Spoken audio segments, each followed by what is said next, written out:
Audrey dari kelas 4 SD Taruna Bakti. Boleh diperkenalkan dengan Bapak siapa dan dari mana?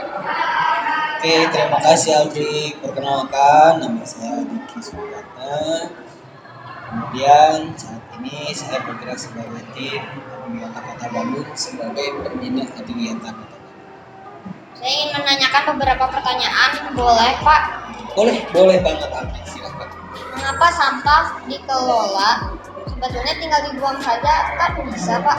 Oke, betul. Sampah itu dibuang bisa ya, tapi kalau misalkan gimana harus kita mengolah. Yang pertama, coba kalau Anjing lihat, kalau kita lagi belajar di kelas banyak sampah, enak nggak kelihatannya?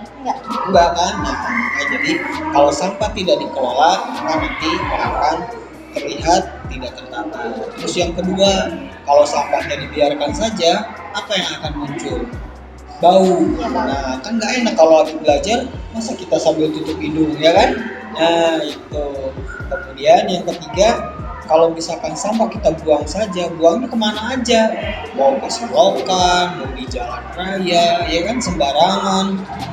Apa yang terjadi kalau sampah sudah masuk ke sungai atau ke selokan, tiba-tiba terjadi jadi macet tuh aliran airnya, maka akan menimbulkan banjir, ya kan? Nah, makanya kenapa sampah itu harus kita kelola seperti itu. Bagaimana cara mengolah sampah dengan baik? Oke, bagaimana cara mengelola sampah dengan baik? Yang pertama, kita harus tahu dulu nih jenis-jenis sampahnya itu apa aja. Iya Pak. Jenis sampah itu ada 3 pada umumnya. Yang pertama ada sampah organik. Sampah organik itu adalah sampah-sampah yang cepat membusuk. Nah, contohnya seperti sisa makanan, sisa buah-buahan, kulit buah, ya, nah itu adalah sampah-sampah organik, dedaunan. Kemudian yang kedua ada sampah anorganik. Nah, anorganik itu seperti apa? Plastik, kertas, kemudian ada juga yang seperti yang lain-lainnya, ada styrofoam dan sebagainya. Nah, lalu yang ketiga ada sampah yang namanya sampah B3. Sampah B3 itu adalah bahan berbahaya dan beracun. Contoh, seperti di masa pandemi nih, nah kita kan selalu pakai masker. Nah, masker itu kan ketahanannya 4 jam sekali, setelah itu kita buang. Nah, buangnya jangan kemana aja, tapi harus disimpan dan harus diolah seperti itu. Tindakan apa yang sudah dilakukan oleh pemerintah Kota Bandung tentang pengelolaan sampah? Oke, Kota Bandung alhamdulillah sudah banyak mengupayakan berbagai macam pengelolaan. Ada yang namanya pengolahan sampah dengan menggunakan maggot. Maggot itu dengan menggunakan cacing, ya. Jadi yang nanti akan keluar menjadi lalat, namanya BSF, Black Soldier Fly. Kemudian ada juga pemerintah Kota Bandung sudah mulai ada kegiatan namanya penjadwalan untuk pengangkutan sampahnya. Jadi di hari-hari tertentu ada mengangkut sampah khusus organik, di hari-hari tertentu ada sampah yang khusus mengangkutnya sampah anorganik. Kemudian ada juga dengan menggunakan yang namanya biodigester. Kemudian ada di beberapa tempat nih, kalau nanti mau jalan-jalan ada namanya kawasan bebas sampah. Itu juga bagian dari bagaimana ketika kita bisa mengelola sampahnya di tempat kita. Kemudian ada juga namanya itu waste to food. Jadi dari sampah-sampah ini yang nanti bisa jadi pakan ternak, sehingga sampah itu ada istilahnya namanya circular economy. Jadi sampah tidak keluar, tapi sampah masih bisa dilakukan pemakaian. Siapa saja yang paling berperan dalam kebersihan lingkungan? Yang paling berperan sebetulnya semua, ya, mulai dari pertama dari pemerintahnya, yaitu pemerintah Kota Bandung, kemudian ada juga yang punya pelaku usaha, kemudian ada juga dari sekolah. Nah, sekolah itu salah satu. Betul. Nah, itu harus semuanya bertanggung jawab, karena yang paling penting ketika kita bicara tentang pengelolaan lingkungan, maka kita bicaranya yang paling utama adalah diri kita sendiri. Nah, untuk bagaimana cara kita untuk membiasakan dengan diri kita sendiri, nah, kalau Ajeng nanti ada kesempatan, ya, bisa bertemu dengan namanya Pak Budi Rumadi. Nah, beliau salah satu orang penggerak lingkungan di mana tempatnya itu di Cikapundung River Sport. Kemudian ada kegiatan yang namanya Sabtu Seru. Nanti di situ kita akan diajak bagaimana kita menjadi seorang yang bisa menjaga lingkungan dan juga kita bisa menjaga lingkungan di tempat kita berada atau di mana. Apakah seorang petugas kebersihan bisa dikatakan sebagai pahlawan kebersihan? Kalau petugas kebersihan dikatakan sebagai pahlawan kebersihan bisa.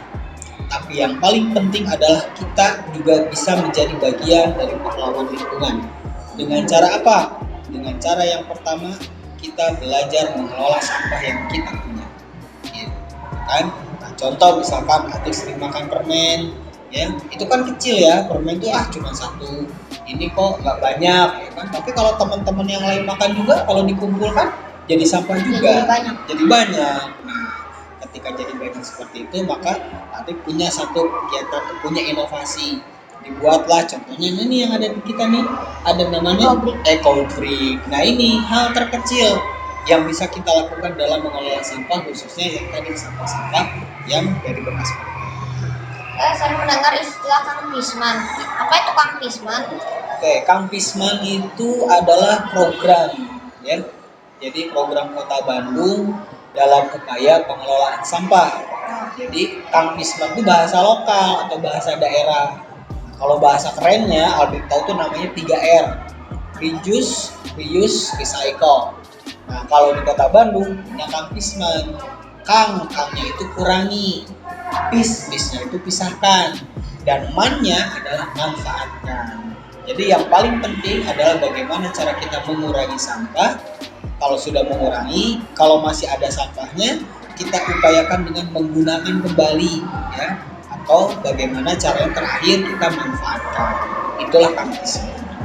Apa yang dia harus dilakukan oleh anak-anak sekolah dengan program Kang Pisman? Oke, yang paling sederhana bisa kita lakukan di sekolah adalah dengan tidak banyak menggunakan air minum dalam kemasan. Gitu. Contohnya apa nih? Ini kan bekas air minum dalam kemasan kan? Nah, jadi mau merek apapun juga silakan. Tapi coba yang sederhana dengan apa? Satu, kita bawa tumbler sendiri. Bawa tumbler. Kedua, kita bawa lunchbox sendiri. Jadi kalau misalkan nanti kita haus, ya kita tinggal isi saja. Tidak perlu beli lagi air minum dalam kemasan. Gitu.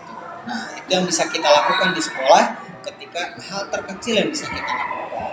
Lalu kalau kita sudah membiasakan di sekolah, kita biasakan juga tuh ke rumah. Kita ajak orang tua kita ajak mama papa kita, ayah bunda kita. Supaya apa? Misalkan atau kalau mau belanja, usahakan nggak pakai kresek, tapi kita bawa tas belanja sendiri gitu. Itu hal terkecil yang bisa kita lakukan sebagai pejuang lingkungan. Gitu. Maka ada tempat penampungan sampah yang bisa menguntungkan bagi yang mengumpulkannya? Ada, tempat pengumpulannya ada. Jadi yang diuntungkan bukan hanya yang memberikan saja, tapi keuntungannya itu juga bisa didapatkan bagi pengelolanya, namanya itu bank sampah. Jadi bank sampah itu adalah tempat di mana kita bisa menukarkan hasil-hasil sampah kita, khususnya sampah-sampah yang organik, kemudian nanti ditabung, kemudian nanti kita dapat untung dari hasil sampah itu. Apakah benar ada yang namanya bank sampah? Betul, ada yang namanya bank sampah. Nah, Kota Bandung punya namanya Bank Sampah Induk, yaitu BSI Go namanya. Itu tempatnya ada di Jalan Sadang Tengah, Sadang Serang, samping kantor Dinas Lingkungan Hidup Kota Bandung. Apa kesan dan pesan Bapak setelah melihat gelar karya, khususnya karya anak kelas 4? Oke. Setelah tadi berkeliling ke 4A, ke 4B, kemudian ke 4C, semuanya keren-keren, hebat-hebat, semuanya percaya dirinya luar biasa. Jadi ternyata selama ini anak-anak SD Taruna Bakti menguasai apa yang dilakukannya, kemudian melakukan dengan baik, dan semua memprestasikan dengan sangat luar biasa. Berarti selama ini pembelajaran yang dilakukan di SD Taruna Bakti melalui gelar Expo K5 ini sangat luar biasa. Dan pesannya yang paling utama, yuk kita mulai belajar mengurangi sampah dari diri sendiri. Kalau boleh kasih quote ya. Quote-nya, start from small then scale up. Mulailah dari hal yang kecil, kemudian kita bisa berkembang maju terus tanpa henti. Luar biasa. Cukup sekian pertanyaan dari saya. Terima kasih Bapak atas infonya. Iya, sama-sama. Terima kasih Aldi.